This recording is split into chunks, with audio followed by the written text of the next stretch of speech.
Remue ménage. Remue ménage.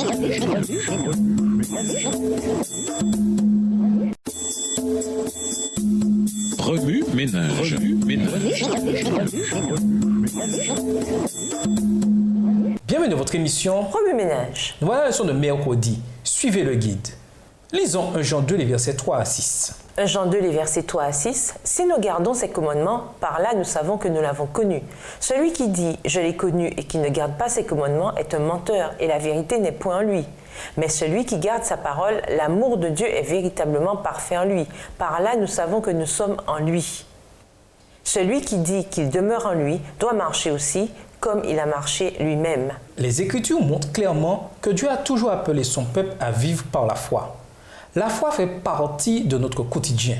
C'est par la foi que nous atteignons plusieurs de nos objectifs. Notre confiance en nous et en nos capacités nous a menés au succès, certes. Mais la foi que Dieu exige de nous ne relève ni de nous, ni de nos capacités. Nous sommes appelés à mettre notre foi en Dieu, à avoir confiance qu'il fera pour nous ce que nous ne pouvons faire pour nous-mêmes. Dans Romains 4, versets 13 à 15, la Bible nous dit que la promesse fut donnée à Abraham et à sa postérité, non en raison de l'obéissance à la loi, mais en raison de la justification par la foi, puisque c'est chose impossible à la loi. Galates 3, verset 11. Car celle-ci n'est qu'une carte routière menant à la promesse. 1 Jean 2, versets 3 à 6. Le chemin vers la promesse dépend de notre foi en Dieu et non de notre capacité à lire la carte et à la comprendre. Parce que sans la foi, ce parcours est impossible. Abraham apprit à être fidèle et démontra sa fidélité à travers sa vie. Il obéit aux commandements de Dieu et en fut récompensé. Voici quelques raisons pour lesquelles Abraham était capable d'obéir à Dieu. Si nous les acceptons, alors nous pourrons nous aussi être obéissants et recevoir la récompense de notre obéissance. Premièrement, il connaissait la voix de Dieu. Cela lui permit de suivre les instructions divines.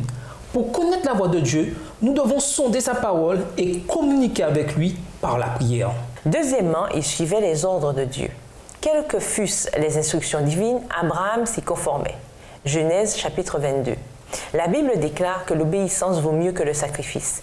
Par conséquent, il est important de démontrer notre foi en suivant les instructions divines. Troisièmement, il se fiait à Dieu. La confiance en Dieu d'Abraham devrait nous amener à n'avoir aucun doute de la capacité divine. Abraham demeura fidèle et obéissant, même en des circonstances difficiles. Romains 4, versets 18 à 22. Sa confiance en Dieu était grande, si grande que la Bible déclara « Abraham eut confiance dans le Seigneur. C'est pourquoi le Seigneur le considéra comme juste. » Genèse 15, verset 6. Ayons confiance que Dieu nous conduira dans la voie la meilleure pour nous, même lorsqu'il nous semble que ses promesses ne se réalisent pas dans notre vie. Souvenons-nous toujours que Dieu est fidèle et qu'il fera ce qu'il a promis. Abraham avait foi, non en lui-même ou en sa femme, mais en la puissance de Dieu. Son espérance s'édifiait sur le Seigneur et était entretenue par sa foi. Il doit en être ainsi pour nous. Ayons confiance et obéissons parce que c'est là le meilleur chemin. Oui, ménage, qu'entend-on par vivre par la foi? Comment démontrons-nous notre foi en Dieu? Au revoir. Et à demain si Dieu veut. Remue ménage. Remue ménage.